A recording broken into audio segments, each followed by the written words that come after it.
Hey, this is KB. I'm a technologist, thought leader, and self-published author. I've been publishing ebooks, print books, audio, video, and other content online since 2015. I stumbled quite a bit, tried many different types of content, marketing strategies, software tools, and social media streams. Now I'm here to help you learn from my mistakes and find inspiration along the way. We'll take a journey together to leverage your content, dive into practical tips, and test out actionable strategies that move you from posts to profit. This is the Self-Pub Empire Podcast. Welcome back to KB Self-Pub Empire Podcast. Thanks for joining me today.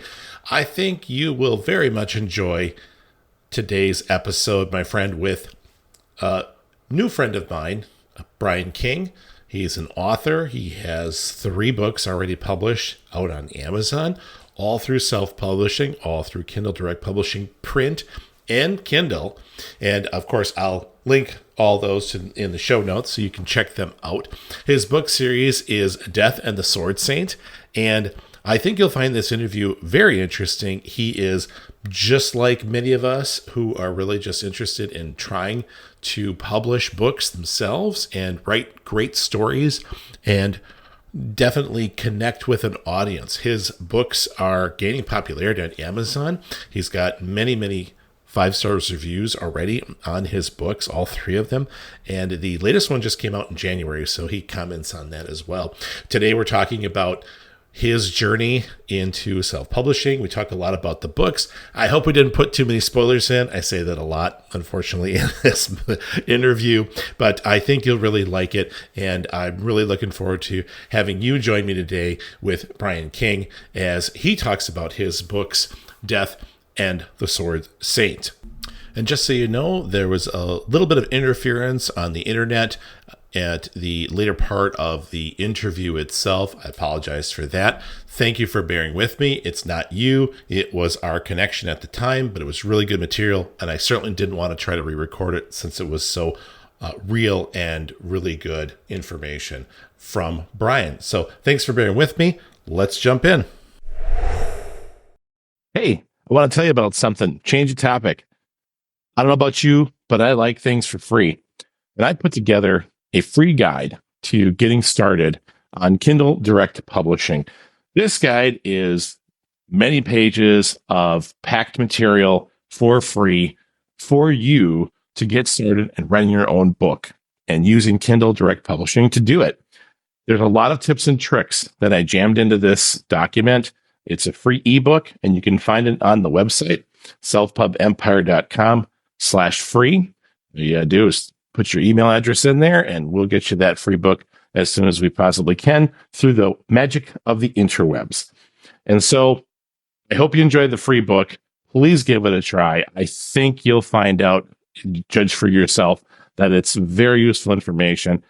I've been publishing books in Kindle Direct Publishing for many years now, and I think this will help you because I ran into all kinds of pitfalls, and maybe I can help you avoid a few, and you can get your book out, your masterpiece, out to the public, out to your fans, and have something there that will be out on Amazon for the ages. And remember, with Kindle Direct Publishing, it's all print on demand. So there's absolutely no inventory needed, and Amazon will basically sell it for you.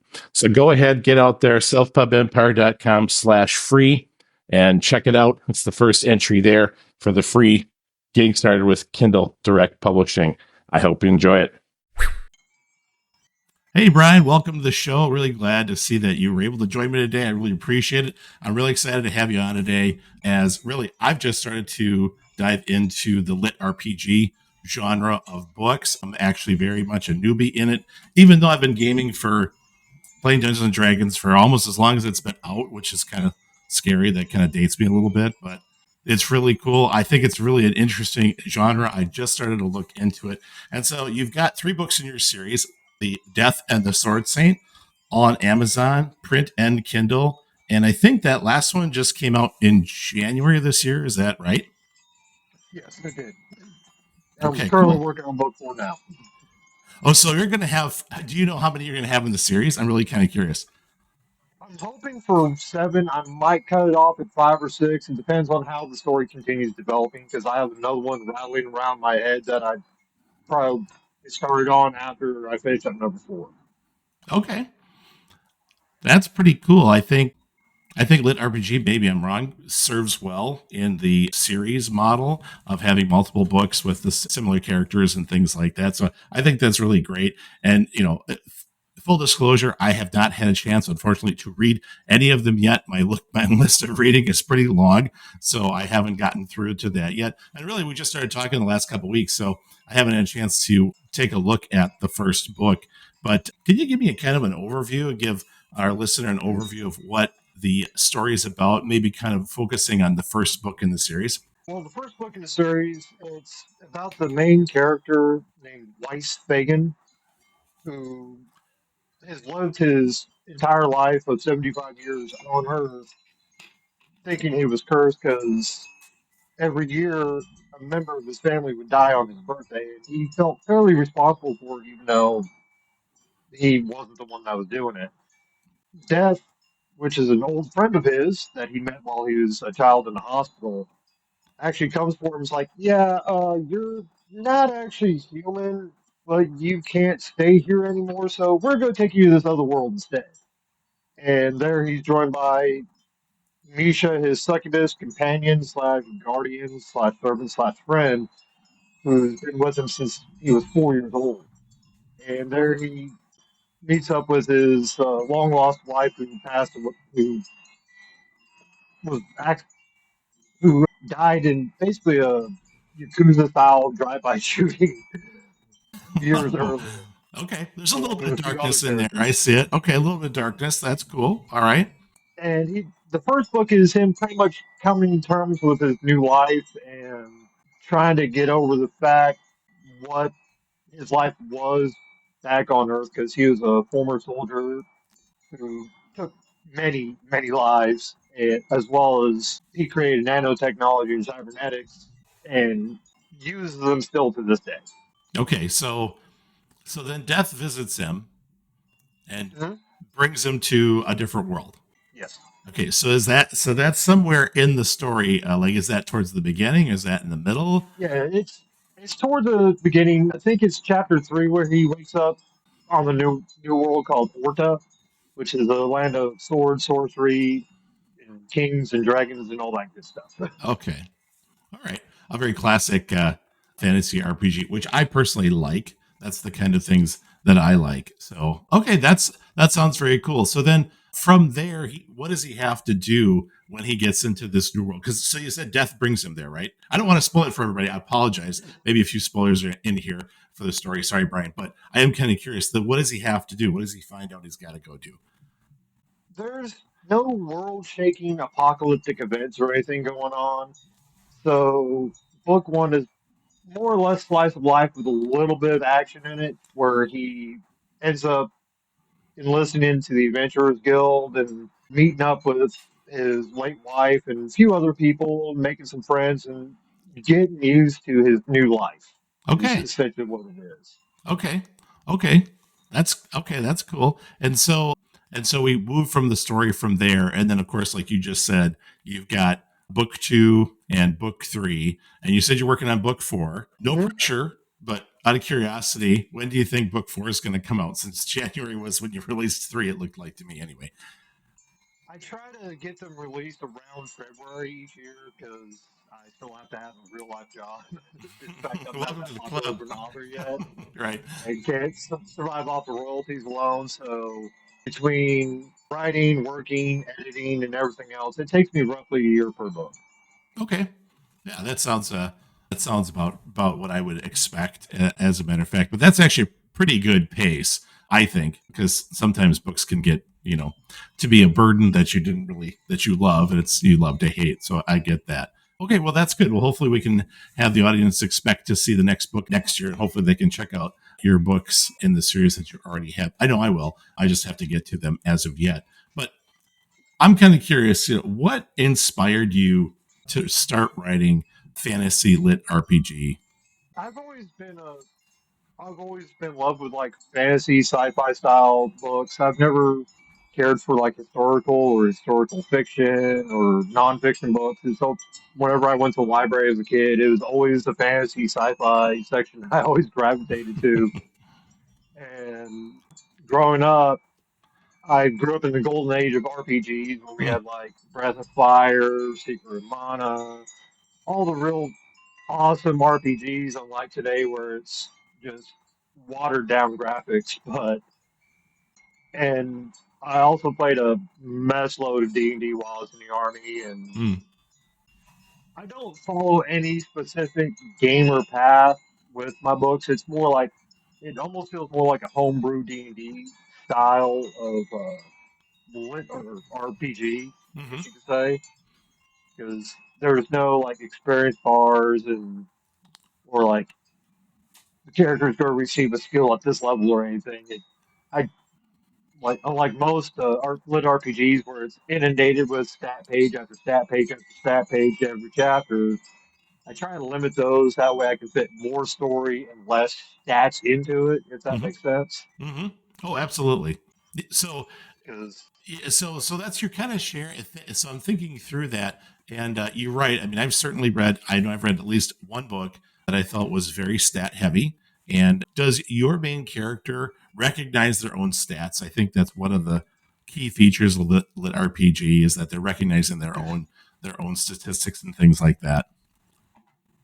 at first he didn't because, like I said, he does have cybernetic implants, and when he first boots him up, his what used to be just like a 3D rendering of his body that tell him where he was hurt and severity of damage. It's now a stat page, but all the numbers are corrupted. So he's like, okay, just let's move on from that. And it is until book two when he's able to actually start connecting to the actual system where his stats start showing up and filling out. Ah, okay. Okay. What kind of style of stat? That's actually, I like that style, frankly. I'll just comment on that real quick. But I'm curious about there's just the system itself. So you like, is that more of a homebrew? Is it based a little more on Dungeons and Dragons or something similar? Or what is your game mechanics look like? It's more homebrew because by the end of the third book, when he's fully integrated in the system, there's two sets of stats. There's his battle stats, which is like his base stats times a multiplier. Is that's kind of based off what his race is, and not to mention his also various empowerments from the implants he has. So, if I remember correctly, his attack power is like 1800 plus, whereas a normal person's attack power is around 300. Okay.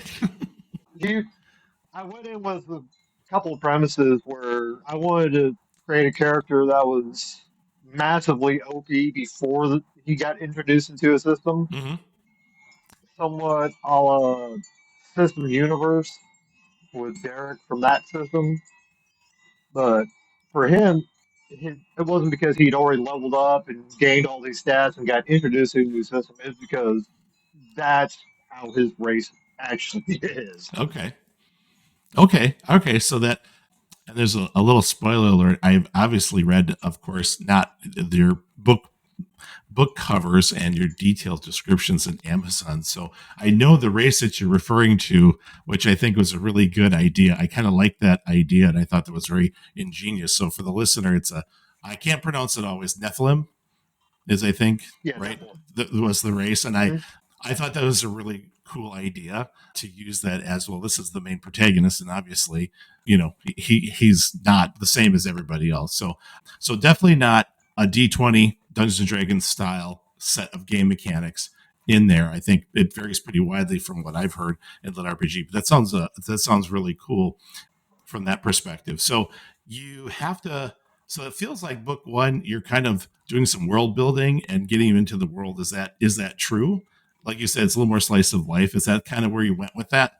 Yeah, though it starts out slow because I'm mainly just started building up around the main town that he is currently living in, as he's starting to explore what he can do now that he has access to magic versus, okay, well, I'm just going to go here, then here, then here, then here, then here. It's like, okay, what can I do and how can I integrate this into my everyday life? Mm. Okay.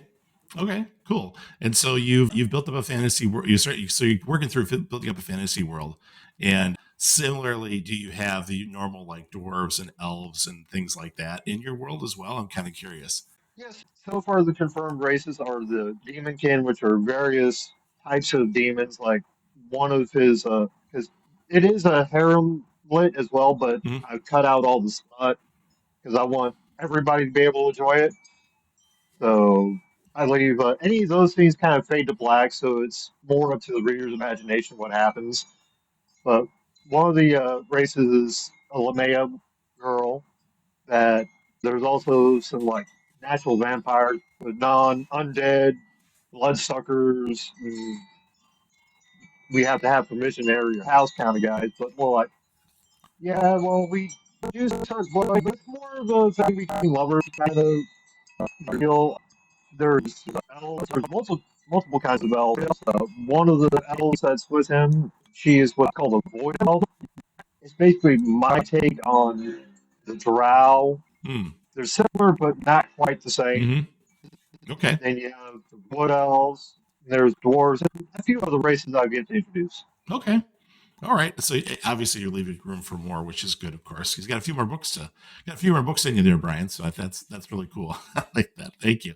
So that's interesting. Can we let's talk about the book publishing process itself? And I think everyone has their own journey, and a lot of what my podcast focuses on is folks trying to publish their own things, whatever they might be. Books being one of the biggest one. So, can you tell me about your journey into self-publishing and how you decided on where to go with this and what you started with? That's a big question. I apologize, but I think it's very interesting to hear everybody's story.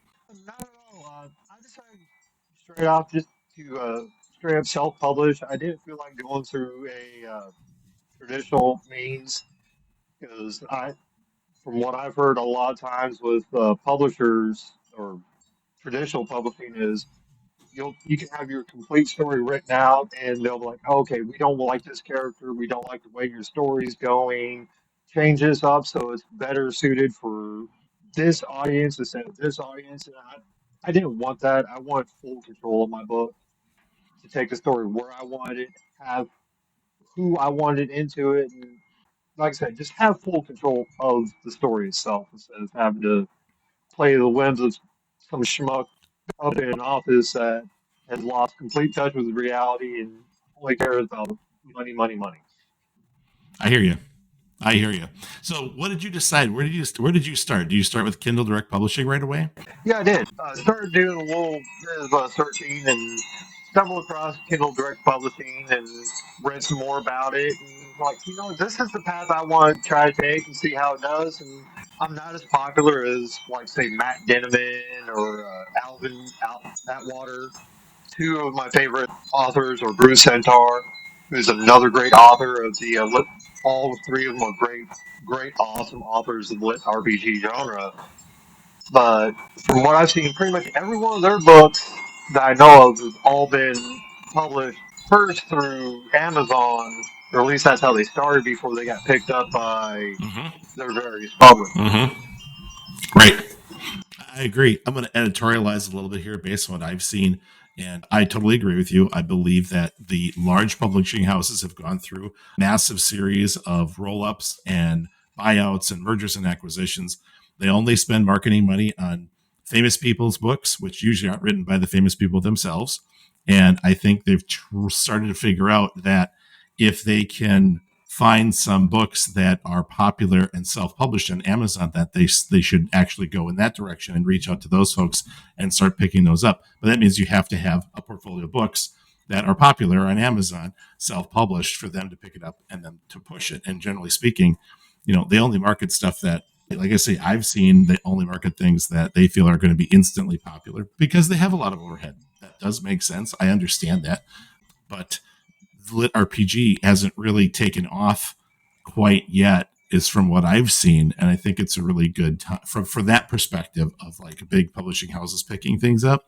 I think it's a good time for people to write books in lit RPG and participate in that. And I agree with you. I don't think a lot of people really didn't. They all started in self publishing, so I think that's for this genre. It kind of makes sense. So I think that's a very typical or appropriate story, and I do agree with your assessment of the industry as it stands. It's not a criticism; it's just freedom and control, and they have a budget, right? They can only spend so much money on so many books, but that gives the fact that Amazon's got a complete list of top lit RPG books as a topic, a category, which I think is really kind of cool. So, you can just, the person can just go on there. So, tip to the listener, just go on there, take a look at the list, and you'll find all kinds of books that you might like. But certainly, definitely want to check out Brian King's book here too, of course. Absolutely. So, when you got going with Kindle Direct Publishing, what did you use to really write your book? What tools did you use? It seems like a simple question, but I've heard a lot of various ways and approaches. What kind of tools did you use to write your book? My main tools are basically Microsoft Word, and originally I was using Grammarly, but I found Grammarly loves to put in excessive amounts of commas. So I switched from that to Pro Writing Aid, and being an underfunded part-time author, I guess you could say, I just use the free versions. But my main tool set is essentially pen and paper. I have notebooks filled with rough drafts, and other than book three, the vast majority of my books I write out by hand first, Mm-hmm. unless I get caught up and I just start nailing it on the keyboard. Normally, like I said, I write everything by hand. I even have like a little military style canvas notebook or logbook that I keep all my various book notes for characters, places, different things I want to include, plot lines, things of that nature, either by my bed or by the couch, wherever I tend to sit the most, to either jot something down or pick it up like, okay, what was this place I was thinking of? Ah, there it is. Hmm. Yeah, I hear you. That okay. Yeah, that's I hear what you're saying. Lots of ideas come to a person at various odd times of the day. So it's nice to have a book because you're not always going to have a computer in front of you to type out a bunch of things. So I think that's a pretty cool way to do it, and definitely helpful to have something you can write down things as you need to. I'm kind of curious when you started in Kindle itself. Did you land on a cover for the cover art? Your cover art, I think, is very good. I really love book one and book three. Those tend to look they look similar, I think. And book two is slightly different, but your cover art's very, very good. What did you use to get to where you wanted to go with those covers? Not a problem. Book one wanted to basically showcase the main character's most identifying trait, which is his eyes, because he's obviously had those since he was born, and they're his most distinctive feature, other than his artificial hand, which gets replaced Hmm. at the very beginning, pretty much of the first book. And whereas the rest, I just kind of leave it open for interpretation to show like he's pretty much starting on a clean slate now, Mm-hmm. is what I want to do.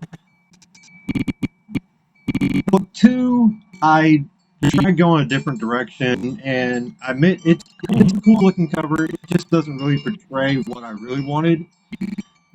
And I decided to go back to basics from book three, and the cover of book three kind of gives a little bit hint of what's going on, where he's in the Elven Kingdom, to be a dryad, as well as showcase his main weapon, which is his oversized bastard sword that's almost great sword size that he tends to swing around like no one's business. Okay, cool. But so I got to dig in a little bit further on that. Like I said, I love the covers. So did you do those yourself? Did you get someone to do them for you? Did you know an artist to do that? Did you draw them yourself? Some people do that. Um,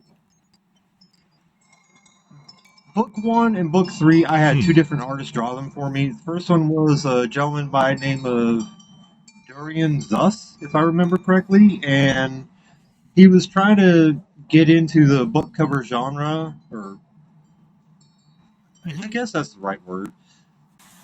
And he did it up for me for free as just to try to expand his portfolio, but ended up before I get to book two, he's like, you know what? I'm just going to go ahead and go with. I'm just going to go back into marketing and keep doing that. Whereas book cover two, I tried to draw it up and it just looked absolutely horrible. I ran it through a artist tool. I forget which one I used Mm-hmm. to help clean it up, and that's how that one came about. Then book three was Pedro Ruiz, I think. I have to It's double okay. check it because it's been almost a year. But I contacted him because I liked his anime style art, and that's the feel that everyone says they get when they read the book. They could definitely see it as an animated show if they were to produce it that way. So that's how I wanted to go with it. Even though I have gotten some criticism where people are like, I am so reminded of No. Thundercats when I see this cover. Well, anyway, I think book cover three is very, very good. So I particularly like that cover myself. And I see what you mean about book cover two because of the a slight difference in style. But I think they all do work together. And again, marketing is important for any book and for any self-published author. And having a book cover that is captivating always helps in that. So to go into marketing quick as we're kind of closing in on our time here, how do you market your books when you release them? What do you do to get the word out that you've got your book released? I'm I'm actually a group member of various fantasy and lit RPG genre groups on Facebook, and also promoted on TikTok, just not very well. And when I'm getting ready to release it, I'll like start throwing up like little preview images of my upcoming cover as my artist, whoever I've contracted at that time, starts releasing them to me to show them little hints and start getting people enticed. And then once it's finally ready and my book is good to go, I'll like, bam, here's the full cover. It's getting released on this date. Okay. Hope you guys All enjoy. right, cool. Because that certainly seems to work pretty well. And I know it's one of the things that many authors struggle with is marketing their books upon release, unless they have a large fan base, of course, then obviously it gets a little easier. And certainly then announcing that out there to the world. And sometimes it feels like with TikTok and Twitter/X, you're really just screaming into the void because you don't know who's going to pick it up. So that's the other part of the lit RPG genre that I like is the idea that there are definitely these groups around to join to share, and everyone seems to be in the lit RPG books Facebook group, which I'll link in the show notes for everybody. Is that most folks are saying, "Hey, check out this book or check out this book. I released my book. Come check it out and support me." It's a very supportive group, so I think that's pretty cool. Pretty cool way to do it. And the reviews on Amazon for your books, Brian, are really, really good. I was very impressed, and I think everyone really should, check them out because that's a pretty impressive score that you've got for all three of your books. So congratulations on that. I think that's very, very cool. So Thank I you. think with that, we'll wrap it up. Brian, I very much appreciate your time today and talking about your books. I hope we didn't give too much away for folks, but everyone should go and check it out. Certainly. Do you have any parting thoughts for any aspiring authors out there that might want to try to do the same thing you did? Go ahead and do it. I mean, the only person that's really keeping you back from doing it is yourself. I mean, look at my first book. It's not the best edited because I have to do everything myself, and grammar is not one of my strong suits. And it even with the editing issues, I still have a decent score on it, so it doesn't hurt to try. I mean, just All right. go ahead and do it. Awesome. Great. Thanks, Brian. Great advice. And everybody, check out his books. I'll link them all in the show notes. And, this has been a great interview, Brian. I really, really appreciate it. No problem. Thank you. Anytime. All right. That was Brian King and his book series, the Death and the Sword Saint series. There are 3 books out there on Amazon. I really hope you enjoyed today's episode.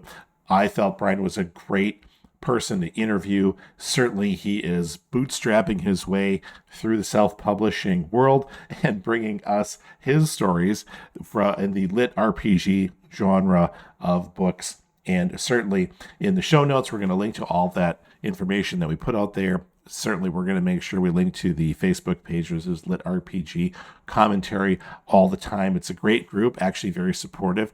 And you noticed he talked about marketing. That's really his main focus of marketing, is putting it out there. And definitely worked for him. And it seems working for him. So I really hope you enjoyed this interview. I certainly did. I learned some interesting things. And he really embodies the self-publishing way to move through the publishing world or get your voice out there. It's just bootstrapping it, doing it with the tools that he has available, and finding some help with some cover art and those kinds of things to put his books out there. I certainly hope you enjoyed it, and I'm hoping that Brian continues to write. I'm hoping he continues to put messages out there about his experiences, and everyone, and you and me and him, move from post to profits. Thanks so much for joining me. See you next time. Hey, congratulations. You just listened to another episode of the Self Pub Empire podcast. I really hope you found something inspiring, useful, and actionable for your own entrepreneurial and business aspirations. Let's keep connecting as solopreneurs, authors, and online creators of all kinds. For more information, how-tos, great tools, and show notes for the show, head over to selfpubempire.com/podcast. Until next time, let's continue moving from posts to profit.